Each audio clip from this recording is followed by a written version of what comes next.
sanaan alas wanta garagaraa hin argattu wanta biyya keenya jechuudha akka qimamii faa waan garagaraa akkuma grocery iddoo biraatti argattanii jechuudha akkasumas kitaaba qabna kanaaf egaa dhuftanii nu ilaaltan immoo caalaa nu hubachuu dandeessu warri dhufuu hin dandeenye karaa www.africanlight.coffeeshop nu ajaja isinii ergina kanumaan egaa amma oduu keenyatti deemnaa oduun keenya har'aa kan xiyyeeffatu waraanni kaabaa oolmaa Tigraay ni galla waraanni kaabaa akkuma itti fufetti jira waraanni kuni waraanni kaabaa egaa waraanichi yeroo baay'ee akka dubbachaa turre haala rakkisaa ta'een geggeeffamaa ture waraanni kuni har'a dhaabbata boru dhaabbata jedhanis amma garuu hamma tokko hanga durii caalaa gadi bu'ee jira akka duriitii miti iddoo baay'eetti sporaayidik kan jedhamudha bakka darbeeti waraanichi kan geggeeffamu malee waraana dhaabbataa miti haa ta'u malee kaleessaa deengaddaa fi kaleessaa Affaar keessatti waraana guddaatu geggeeffamaa ture jedhamee jira waraanni guddaan kun immoo kan inni ka'ee fi warri Affaarii gargaarsa Tigraay deemaa jiru qabuu isaaniitiin qabaniiti achiin booda tursiisanii kan isaan tursiisan erga karaa ga'ee Tigraay bakka galuu ga'etti karaatti qabanii karaatti kan isaan qaban immoo otoo naannoon hin sakatta'inii jedhanii naannoo isaanii keessa deemee iddoo baay'ee erga ga'een booda kan isaanii baay'ee erga ga'een boodadha kan isaanii qabanii kana jechuun sababa barbaaduudha akka amma dubbatamaa jirutti Affaarii ajaja Abiyyi irraa fudhachuu didaa waan jiranidha naannoleen egaa Affaarii fi Amaarrii fudhannu ajaja jechuu waan barbaadan fakkaataa jedhama keessattuyyuu warri Eritiriyaa baay'ee itti fayyadamuu waan barbaadanii fi naannoo sanatti kanarraa kan ka'e waan ajaja didanii too waan mufatan yookiin immoo waan faallaasaa deeman fakkaatu jedhama kanarraa kan ka'edha amma gargaarsi kun yoo ga'uu deemuu kan karaatti qabanii sanarraa kan ka'e aariidhaan egaa warri Tigraay waraana irratti bananii zoonii Latura Rasuu sana erga qabataniin booda aanaa afur erga qabataniin booda amma lakkii jedhanii gorsaniis yookiin akeekkachiisaniis magaalota san qabatan sana gadhiisanii baasanii jiru jedhamee jira keessattuyyuu har'aa magaalaa jedhamtu sana gadhiisanii ba'anii jiru duubatti deebi'anii abaalaa qofa keessa jiru jedhanii amma kanaaf amma gara duubatti deebi'utu jira egaa achiin takka rukutanii yookiin waa godhanii duubatti deebi'anii karaa walqaayit gadhiisisuudha kan isaan barbaadanii karaa sanii nagaa ammaa walma dura dhaabbachuutu jira bakka qabatanii jiran haga ammaa qabataniituma dhaabbatanii jiru jedhamee dubbatamaa jira kanaaf waraanichi egaa kanarra jira gama kaabatiin isuma wajjin wal qabatee dubbii Tigraay kana keessa otoo hin bahin dubbii kana keessa otoo hin bahin akka amma dhagaa jirrutti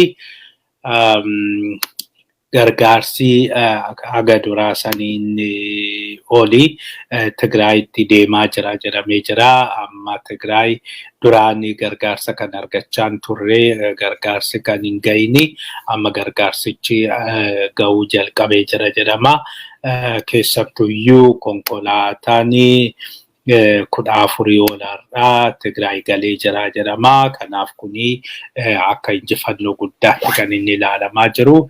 Injifannoo guddaadha. Kuni baay'ee waan nama gammachiisu, waan namatti toludha jedhanii jiru. Dhugumaa gargaarsi kuni baay'ee barbaachisaadha. Gargaarsi gama biraatiin fannoo diimaan addunyaa gargaarsa ergeefii jira. Har'a Finfinneedhaa qoricha garaagaraa gara Tigraayitti erganii jiru.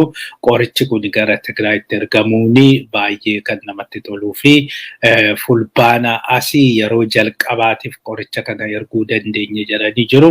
Kanaaf egaa galateeffatanii jiru. Hanga barbaadamus ga'uu baatu ka'umsa gaariidha jedhanii jiru. Kanaaf amma jijjiiramni wayii hin jira. Jijjiiramni kuni tokko gargaarsi gara Tigraayitti galuu jalqabuun isaa baay'ee waan namatti toludha jechuun waan positively waan laalamuudha. Gama biraatiin gargaarsis akkasuma qorichaan ala gargaarsis gahaati kan jiru. Qorichis gargaarsis yoo ga'uu jalqabe egaa waan developmentii gaarii jira jechuudha. Sanaan ala dirooniinis dhaabatteerti jidduu kana haleellaa diroonii geessisaa hin jiranii. Haleellaan diroonii kaaba Tigraay keessattis haa ta'u Oromiyaa keessatti dhiyoo kanatti haleellaan diroonii gahee hin jiru, gabaafame hin jiru. Kanaafi kuni akka mallattoo gaariitti lakkaa'amaa jira. Haa ta'u malee mallattoo gaariitti kan hin lakkaa'amne tokko of course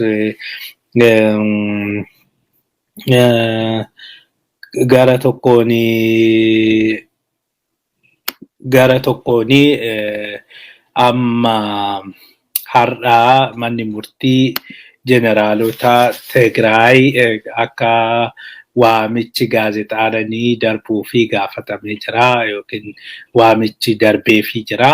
Egaa waamichi kuni kan inni darbee fi Tsaadiqaan fa'aa Taaddasa Warradaa walumaa galatti nama 54 namoota ta'anii fi namoonni kuni kana dura himatamanii jiru. Himatamanii achiin booda poolisiin qabee mana murtiitti dhiyeessuu jedhamee jedhanii gaafatanis manni murtii dhiyeessuu hin dandeenye. Manni murtii immoo kan poolisiin dhiifama mana murtiitti dhiyeessuu jedhamee ture. Poolisiin dhiyeessuu hin dandeenye. Poolisiin kan dhiyeessuu hin danda'inii fi biyyattiin waraanarra waan jirtuu fi haalan ittiin qabee dhiyeessuu hin jiru jechuudhaan hubachiiseera. Kanaaf abbaan alangaa namoota kanaa waan dhiyaachuu hin dandeenye fi yakki isaanis immoo waggaa 12 oli waan hiisisuu fi kanaaf gaazexaadhaanii labsiinaa darbuu fi kanaaf gaazexaa irratti bahee namoonni kun mana murtiitti dhiyaatanii dhufanii mana murtiitti dhiyaatanii jechuudhani waan qoosaa wayii gaafatanii jiru.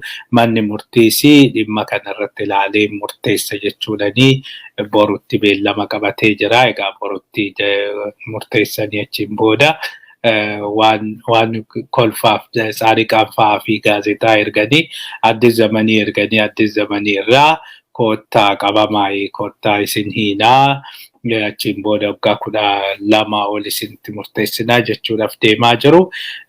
Kana kan jiru walumaa galatti wanti laalaa jirru amma tokko araara fi waan harkaa kennachaa jiru fakkaataa biyyi kanumatu jira. Gara oduu ittaanutti deemnaa. Oduu ittaanuni oolmaa Oromiyaati. Oolmaa Oromiyaatiin Abiyyi jeneraalota ambaasaaddara godhee muudee jira. Egaa kuni har'aa waan ajaa'ibaa ta'ee jira. Waan ajaa'ibaati waan hin ta'a jedhamee yaadamnee turedha. Duraan dursee Abiyyi nama 27 kan inni ambaasaaddara godhee muude. Ambaasaaddara godhee kan muude kuni ambaasaaddara guutuu jedhee yookiin hundumaa waan hundumaayyuu kan qabatu jechuudha. Maatii dabalatee gargaarsi yookiin ambaasaaddara guutuu kan jedhamu kun nama 11 inni ambaasaadarota kaanirraa addaadha. Maaliif maatii guutuudhaanii kan gargaarsi yookiin waan hundi godhamuu fi yoo gara biyya deemanii sanitti kanaan amma hunduma caala kan nama ajaa'ibaa ture Jeneraal Baacaa Dabalee akkasumas Jeneraal Hasan Ibrahim isaan kana lamaanii ambaasaadara gochuu isaati. Kuni lamaan ambaasaadara ta'uun isaa nama baay'ee maaltu deemaa jira, maaltu godhamaa jira jedhanii akka gaafatan godhee jira. Egaa wanta deemaa jiru kana hubachuudha fi wanti dubbatamu yookiin wanti baratamus hin jiru. Abiyyi akka kiluulasii ta'edha kan hunduma caala nama hubachiisu. Abiyyi waan godhuun beeku. Guyyaa tokko waan tokko jedha, guyyaa tokko immoo waan biraa jedha. Amma jeneraalota kana keessattuyyuu Baacaa Dabalee soorama bahee jedhee daldala isaa bakka daldalachaa turetti biyyaaf hin barbaachista. Yeroo kanatti otoo umuriin kee hojjechuu dandeessu soorama baatee deebi'uu qabdaa jedhanii deebi'ee achiin booda egaa waraana sana keessatti oduu himaa godhanii loojistikii irra godhanii maal godhanii akkasumas akka waraana gaggeessu jedhanii kan waraana yeroo keessattuyyuu Maqalee irratti waraana gaggeessan karaa raayyaa kanaan isatu hoogganaa ture. Akkasitti erga geessaniin booda dhumarra kunooti mo'annee jirra, injifannee jirra jechuudhani waraanni dhaabatee jira jedhanii badhaasa erga walii kennaniin booda kan fiild maarshaal jedhanii Baacadhaan jeneraal erga jedhaniin booda amma immoo jeneraalummaa sanarraa kutanii yeroo tokkotti ambaasaadara gochuun kuni maaliif akka ta'e wanti ifa ta'e hin jiru. Hunda caala egaa badhaasichi kan kennamuu fi akka caalaa hojjetanidha. Badhaasichi ambaasaadara ta'anii akka hojjetanii fi miti badhaasni jeneraalummaa kan kennameef jeneraalummaan erga kennamee fi akka jeneraalatti jeneraala ta'ee hojjechuudha. Yookiin militarii biyyattii sanii ijaaruu waan adda addaa gochuu achi keessatti caalaa akka hojjetu gochuudha malee lafaa ka'ee nama jeneraala ture nama militarii tokko fuudhee ambaasaadara godhee achiin booda waanumti inni fakkaatu hin jiru waanuma wal fakkaatu miti. Kanaaf gaafii namatti uumee jira. Haa ta'u malee namoonni tokko tokko keessaa akka nutti himanitti Baacaa fi Abiyyi erga walitti mufatanii turaniiru. Keessattuyyuu Baacanii waraanichitti fufuu qaba. Waraanni deebinee Maqalee qabachuu qabna, gallee Maqalee qabachuu qabna malee jara kana akkasitti dhiisnee jennaani deebi'anii illee rukutuu danda'u. Amma sadarkaa amma jiran kanaani akka nuti odeessinu kana sadarkaa yaaddoo nuti ta'uu hin dandeenye irra jiru kan jiru kuni soba. Of sobuu hin qabnu. Jarri yeroo kamii caalaa yaaddoo biyyattii sana ta'uu ni danda'u. Yaaddoo nageenya ta'uu danda'u. Kanaafi sodaachi nageenya biyyattii sanaayyuu sodaachisuu gaaga'uu hin danda'u. Kanaaf ammallee deebinee rukutuu qabnaa kan jedhu qabaa jedhanii sanaan walii galuu hin dandeenye kanarraa kan ka'ee ofirraa fageessuudhaaf jedhameera. Sanaan ala egaa kan aangoo argatee Dhaabaa Dabaleeti. Dhaabaa Dabalee kana dura wal lolanii ture. Qabeenya horatteerta akka malee sooromtee jirtaa jechuudhani ergasii koreen tokko hundaa'ee koreen suni aangawoota bilchiginnaa Oromiyaa erga qorateen booda Dhaabaa Dabaleesi irra darbamee jira. Dhaabaa Dabaleesi nyaate jedhame malee hin nyaanne jechuudhani harka waan irra qabaniif Dhaabaa Dabalees amma deebi'ee ambaasaadara ta'ee jira. Sanaan ala kan nama baay'ee aarsee nama baay'eettis gaafii ta'ee kan ambaasaadara ta'e Dr. Silashii Baqqalaati. Dr. Silashii Baqqalaa egaa dhalootanii Gincii bakkuma Shimallis Abdiisaa dhalatetti nama dhalateedha. Nama naannoo tokkooti Shimallisiini. namni kuni nama hidha Abbayyaa irratti biyyattii bakka bu'ee bakka baay'ee irratti marii geggeessaa turedha, kan dubbachaa turedha. Kanaaf jaarsummaa kanarra nama taa'aa turedha. Kanaafi nama kana hojii gaarii hojjetee badhaasayyuu argateera. Waan gaarii hojjette jechuudhani isaan injifannoo arganne jedhanii biyyattiidhaa fi akkasumas nama baay'ee gaarii baay'ee cimaa waan gaarii hojjete jedhamee waan faarfamaa ture. Faarfamuun kun Abiyyi biratti waan jaalatamiin fakkaatu otoo jennu Abiyyi baay'ee naafaa namni gaafa beekamu namni gaafa jaalatamu rakkoon inni Abiyyi Jawaarii fi Lammaa bira qabus isaan akkasitti jaalatamanii ani hin jaalatamne ani otoo waa meeqa godhu hin jaalanne kan jedhu yaaddoon isaa kanarraa kan ka'e nama kanas egaa itti ciniinnatee booddarra isas ofirraa fageessee jira jedhamee jira. Kuni hundi kan ta'e egaa amma biyyattiin embaasii 35 maal qabdi qoonsilaa dabalatee jechuudha. Qoonsilaa fi embaasii 35tti nama 27 ramaduu jechuun maal akka ta'es gaafii namatti ta'ee jira. Akkuma jiruuni warra embaasii jiran sana ambaasaaddaroota sana jijjiirumoo maali wanti yaadame kan jedhu kuni gaafii guddaa namootatti ta'eera.